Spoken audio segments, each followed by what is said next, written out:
Okay guys, in today's video, I will show you how to know the DNID of your LRIT. So when we say DNID, it means Data Network Identification.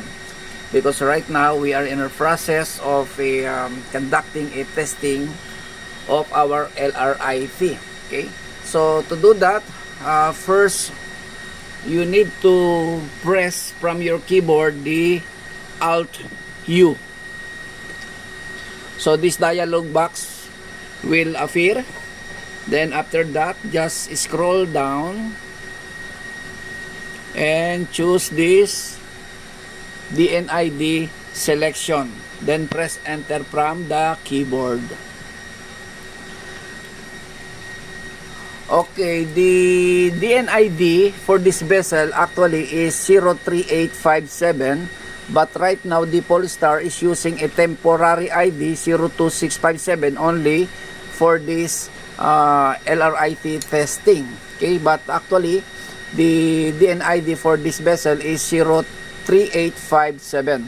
After that, you press this F1, program information, so that we can know the interval. Press F1 from the keyboard.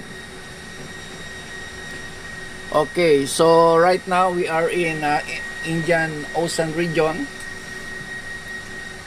So IOR, the interval is 420.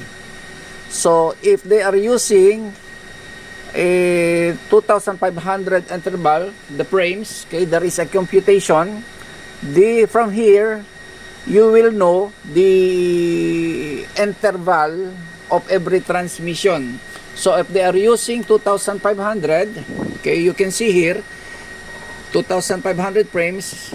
One frame is equivalent to 8.67 seconds. So 2500 times 8.64, you have 21,600 seconds. Divide it by 60, so you have 360 minutes. Divide it by 60, so you have 6 hours, meaning the transmission is every 6 hours. Okay, if they use the 2500 frames. Okay, so this is how to check if your LRIT is working properly. So since they use only 420 frames, so 420 frames, one frame is equivalent to 8.64 seconds. Divide it by times 8.64, so we have 3,628.8 seconds. Divided by 60, so we have 60.48 minutes. Divided by 60 again, then we have 1.008 hours, meaning the transmission interval for this testing would be 1.008 hours. So this is how to check if your LRIT is working properly. Okay, let's exit. Then go to call log. Okay, then press enter from the keyboard and let us see.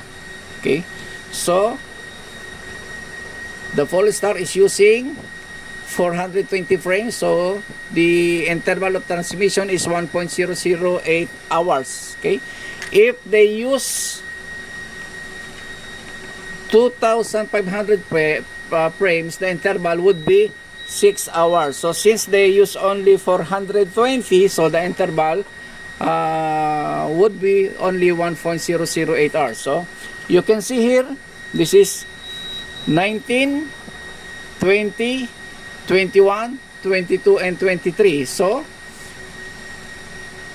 1 hour interval only. Okay, 1.008 hours interval for this testing. Okay, actually guys, when the Polestar is conducting LRIT test, the only part that we need to do in vessel is only to monitor if the transmission is correct.